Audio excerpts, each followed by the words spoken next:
Em uma vila morava um monge. Esse monge era considerado como um grande sábio e todas as pessoas da vila o adoravam e iam pedir conselhos para ele. Um belo dia, ele estava em sua humilde residência quando chega uma família, pai, mãe, um monte de parentes e uma jovem. A família começou a acusar o monge e a falar: olha, nossa filha engravidou e teve esse bebê e ela está dizendo que o bebê é seu. Como que pode uma coisa dessa, um sábio, um monge, ser tão impuro, ter engravidado essa menina tão pura e jovem, a nossa filha? O monge olhou todas as acusações, ficou vendo a família falar e apenas disse: é mesmo? A família continuou acusando, pegou o bebê e entregou nas mãos do monge dizendo: você está acabado pra gente. Você não é mais sábio, você não é mais iluminado, você é uma mentira. E que todos da vila saibam que você é um grande traidor, um grande hipócrita e um lixo para a sociedade. E nós não queremos nada que venha de você ou do seu sangue. Assim, pai, mãe, filha e todos os parentes se retiraram da casa do monge e o monge ficou com o bebê em seus braços. Os dias foram passando e o monge só tinha atenção para o bebê, para as necessidades dele. Trocava fralda, dava comida, construía um bercinho e ia cuidando com muito amor e muito carinho desse bebê. Passou-se um ano e a família bateu na porta da casa do monge, dizendo: 1000 desculpas. A nossa filha confessou chorando, depois desse tempo todo, que na verdade ela tinha engravidado de um garoto que ela gosta da rua de cima e que não tem nada a ver com o senhor. Por favor, 1000 desculpas. Então o monge olhou e disse: é mesmo?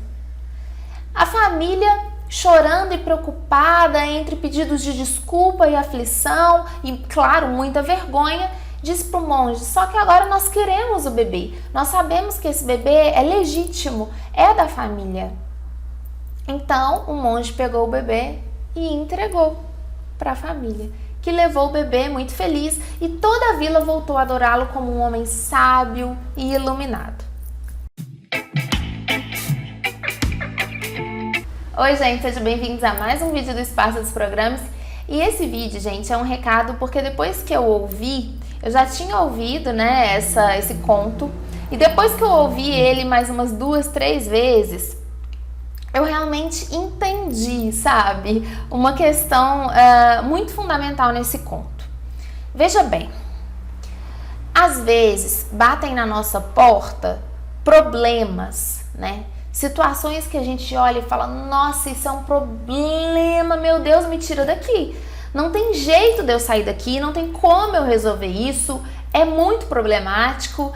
E como é que eu faço para sair disso, né? Muita gente que procura consultoria fala: Bárbara, me ajuda e tal, eu quero sair desse problema. E assim, esse homem do conto, ele era sábio, não era à toa, né? Porque muitas pessoas podem ouvir essa história e ficar indignadas.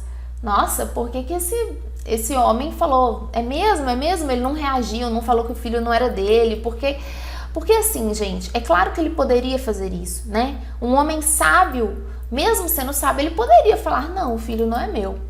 O que acontece, gente, é que a fábula, o conto, mostra que ele é sábio. Por quê? Porque quando o problema bateu na porta dele, que foi um grande problema, né? Uma família toda contra ele, e logo a vila toda ficaria contra ele, né? Se ele assumisse os cuidados daquela criança, enfim. E aquele filho ainda não era dele. Então por que ele fez isso? Porque por ser sábio, ele tem uma visão diferente da vida e das situações. Qual que é a visão dele? Nada é problema. Não existe problema.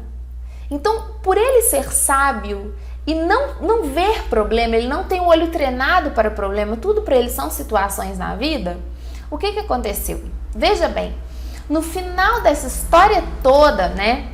No início nós temos um grande problema, que é o problema da família, né? E quem está ouvindo a história também vê um problema, porque nós não somos iluminados como esse sábio do conto. Então a gente enxerga tudo como um grande problema. E a família também enxergou. Então nós temos aí um problema. Só que o sábio sabe que de toda situação problema está nascendo uma coisa nova e maravilhosa, que é uma grande cura. Então, vamos lá. Qual foi a cura e as coisas maravilhosas que aconteceram nesse tempo? Primeiro, esse bebê, esse espírito, né? Porque é um bebê, mas é um espírito, é um ser que tá ali, né? Que já traz muita bagagem, muitas coisas, né? Porque é uma alma, né, gente? É um indivíduo, por mais que esteja em condições de desenvolvimento. Então, aquele ser, né? Ele passou um ano da vida dele, o primeiro ano, o ano mais importante, o primeiro ano da vida dele, recheado de amor, paz. Você imagina você ser cuidado por um sábio, por um homem muito amoroso, que irradia luz, irradia paz no seu primeiro ano de vida? Então esse ser teve esse cuidado. Enquanto se ele ficasse naquela casa de gente perturbada, ele ia ter o primeiro ano de vida dele totalmente na perturbação, na loucura. Então aí nós tivemos a primeira cura. E o sábio, quando ele olhou e falou, é mesmo? Ele estava vendo através daquela família brigando, aquela coisa enlouquecida. Ele estava vendo através daquela loucura, né? Ele estava vendo aquele ser, aquele bebezinho, aquela pureza, querendo vivenciar esse primeiro ano de vida com ele. A inteligência daquele ser faz isso, não é a mente, porque o bebê não pensa assim, ainda não desenvolveu o cognitivo, enfim. E não pediu através da voz, né, da fala, mas aquele ser estava pedindo uma conexão com o mestre, e o mestre viu o que era importante mesmo ali. Segunda cura, né? Então essa foi a primeira cura. A segunda cura foi que o mestre notou também que a menina, né? Ele não olhou e falou, nossa, que menina sem vergonha, né? Me acusando de estuprador, me acusando de ter abusado dela, né? Porque ele sabia que ele não era o pai, ele não tinha feito nada daquilo, óbvio, mas ele não viu com esses olhos. Ele olhou para a menina e viu uma menina com muito medo. E não é difícil você ver quando uma pessoa está morrendo de medo, né? A Bárbara, mas ela era uma mentirosa, uma safada. Gente, ela estava morrendo de medo. E olha os pais dela, né? Dois ignorantes, brigando, gritando, fazendo escândalo. Aquela menina não conhecia um mundo de honestidade e de paz. Se ela fosse honesta e sincera naquela casa, ela estava ferrada. Então ela teve que colocar a culpa num homem muito iluminado, porque ele não acusaria ela de volta. Foi a única salvação dela naquela família. Ela teria sido escorraçada da casa naquela época, enfim, né? Então ela, morrendo de medo, fez isso. E o mestre, o sábio, viu o que estava acontecendo. O que estava acontecendo era o medo, não é? Nossa, essa menina é uma safada, né? Igual hoje em dia, né, nas mídias sociais e tudo mais, acontece alguma coisa, nossa, que safada, só quis dar o golpe, só quis... Às vezes a pessoa, a gente estava se sentindo encurralada. Tem milhares de situações, né? Então o mestre sabe disso, né? Ele viu aquela menina e falou, é o único recurso que ela tem. E ele não ficou raciocinando. Vocês sabem que o mestre não fica raciocinando, né? O mestre fica no estado zen. O estado zen é no estado de alerta, onde ele percebe as verdades. Ele está percebendo as verdades. Aquela família está enlouquecida, gritando, e ele está percebendo as verdades. Então o que aconteceu? Ele viu que primeiro que ele não é uma pessoa acusadora, porque ele é um mestre, ele é um sábio. Mas ele viu que se ele acusasse aquela menina, nossa, ia machucar ela ia se revoltar, ela ia falar, foi você sim, ia piorar a situação e tudo mais. Então, ele aceitou a mentira dela. Por que ele aceitou a mentira dela? Porque o problema na cabeça do sábio não existe. Existe só a situação. A situação envolvia duas almas puras, o bebê e a jovem. Como é que essa jovem é uma alma pura, Bárbara? Né? Ela acusou um homem inocente. Gente, ela acusou o sábio de propósito, né? Porque ela sabia que ele teria uma compreensão maior, que ele não acusaria ela de volta, né? E ela já estava muito acuada dentro daquela família. Outra coisa que pode ter acontecido em benefício também, né? Que pode ter levado a paz, levado a harmonia nessa situação, é que você imagina, ela engravidou de um jovem da rua de cima que ela estava gostando. Imagina o medo, né? Imagina esse rapaz também. Então, Um ano passou sem que ninguém acusasse a jovem, sem que ninguém brigasse com a jovem. Ela teve um ano para internalizar a situação, internalizar as culpas, sabe?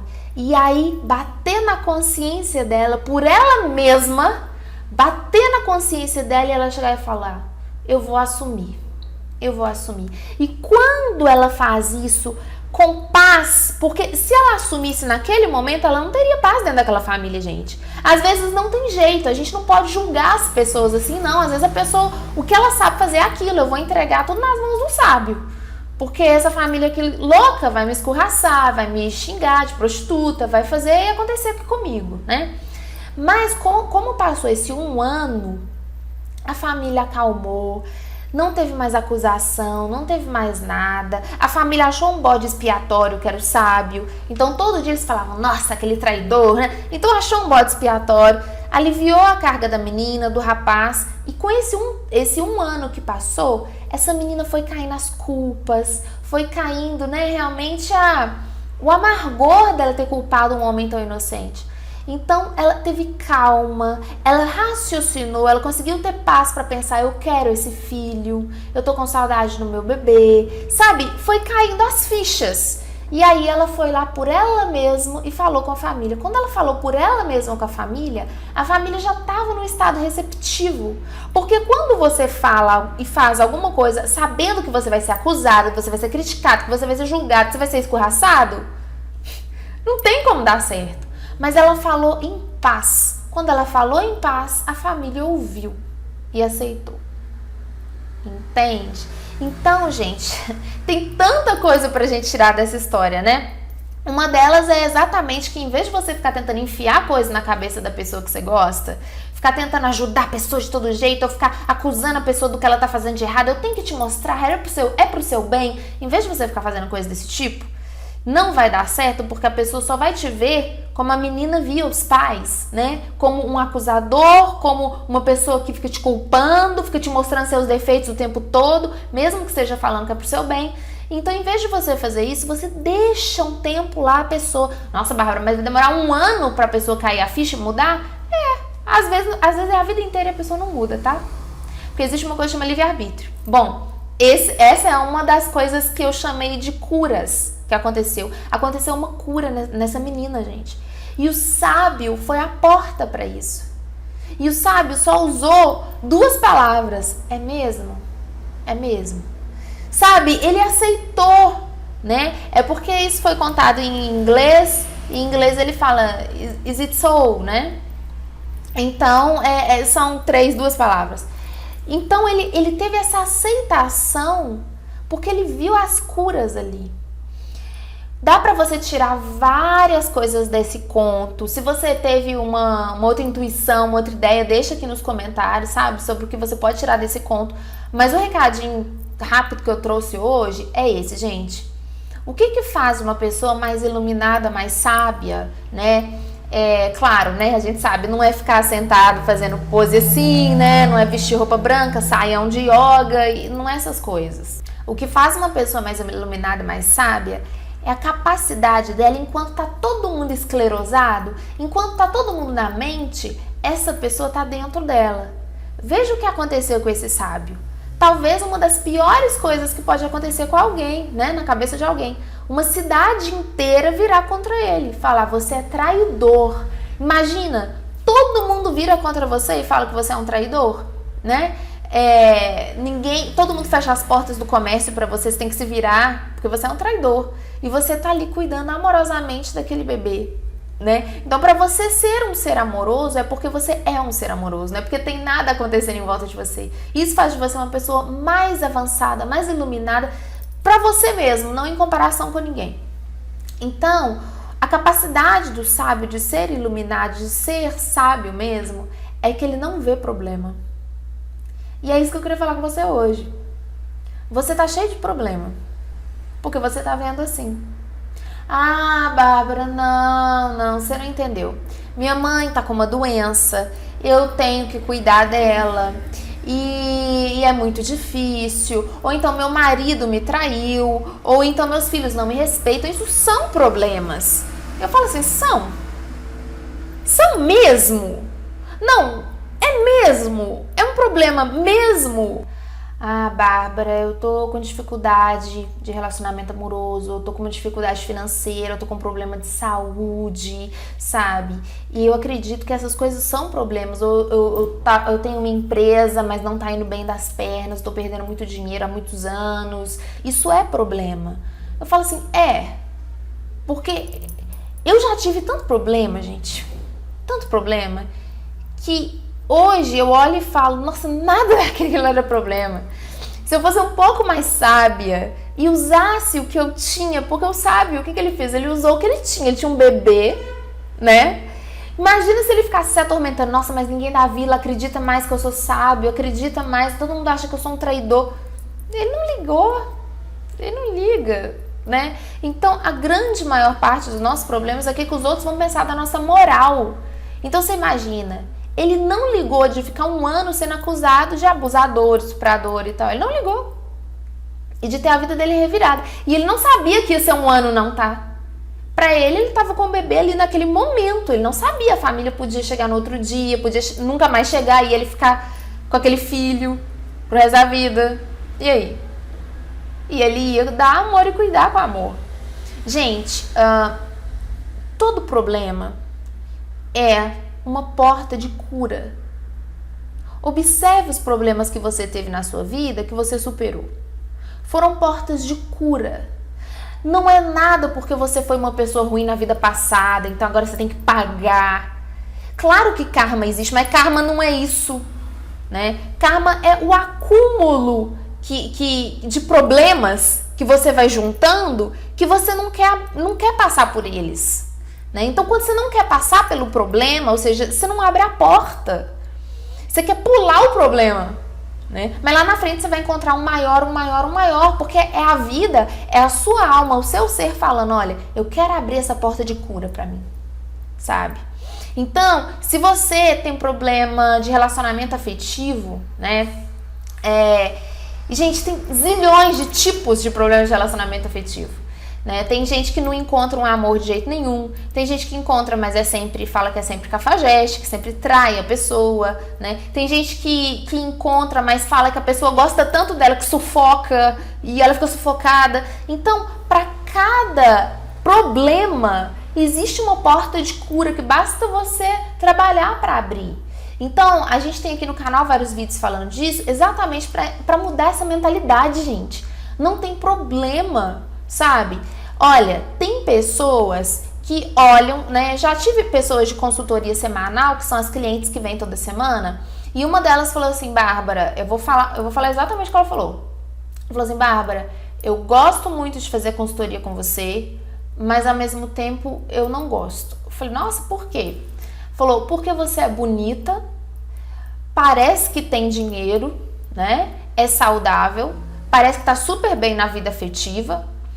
E olha pra mim, eu tô cheia de problema. Então, você falando comigo essas coisas, sabe? Parece que você é de outro mundo e você não vai me entender.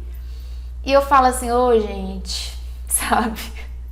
Nossa, todos nós somos seres humanos, né? E nós temos zilhões de questões. Nós temos zilhões de questões que nós temos que superar. Nós temos que superar essa coisa com a imagem, sabe? Hoje eu me acho muito bonita, mas o que eu já me achei feia e o que eu já peguei no meu pé de achar que eu era feia, que eu era muito magra, ou então outra fase eu achar que eu era muito gorda, ou então achar que eu tava com muita espinha, ou então achar que... Gente, o que eu já peguei no meu pé. Só que eu me esgotei tanto, eu cansei tanto, que eu peguei e falei, cara, sabe? Eu não tenho problema mais não. Eu não quero mais ter problema com a minha aparência. É quando você determina, gente, é quando você resolve. Poxa, Bárbara, mas e uma pessoa que tá com um familiar doente no hospital? Gente, eu vou ser muito sincera com vocês. É claro, quando a gente ama, a gente não quer ver o outro sofrer, né? Mas assim, a gente tem que se separar, gente. O amor, ele é o amor, tá? O amor traz coisas boas. O amor traz coisas boas. A paz traz coisas boas. O bom humor traz coisas boas. Só que as pessoas confundem muita coisa. Elas acham que o bom humor é aquele humor negro, né? É aquele humor da a pessoa escorregou, você ri da cara da pessoa, a pessoa tá na desgraça, aí você ri. Não, isso não é bom humor, isso é sarcasmo, ironia.